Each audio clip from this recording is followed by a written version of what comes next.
আমরা এখানে যারা ছোট ছোট স্টাফ আছি, যেমন লাইন শিপ সুপারভাইজার, আমাদের রানিং 2 মাস 22 দিনের বেতন একটা, এবং বড় বড় ম্যানেজার লেভেল যারা আছে তাদের হলো 6 মাস। তারপরে সিনিয়র ম্যানেজার যারা আছে তাদের হলো 8 মাস 9 মাস। ফ্যাক্টরি বেতন ঠিক মতো দেয় না।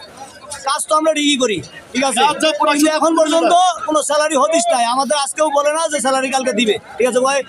একই অবস্থা 3 মাস ধরে বেতন পাই না, 3 মাস ধরিয়া 3 মাস ধরে পেনা যে কটাকা বেতন পাই, এখন আজ পর্যন্ত আজকে বলে দিছে যে মেসে খান বন্ধ, রুম ছাড়ি দাও। তাহলে আমরা কই যাবো? দোকান বাকি বন্ধ, সবাই বন্ধ। আমরা যাবো ভাই, আমাদের তো একটাই আছে নাকি, সবার একই অবস্থা। তো এই কথাগুলো বলতে শুনে না, আজ যাবো, কাল দেবো, পরশু দেবো, দিতে 22 তারিখ 21 তারিখ দেয় না, একটা কথা দেয় না। তাহলে আমরা কার কাছে যাবো? বাধ্য হয়ে আমরা রোডে নামছি। এখন কি করে মালিক আসে তারাই করবে।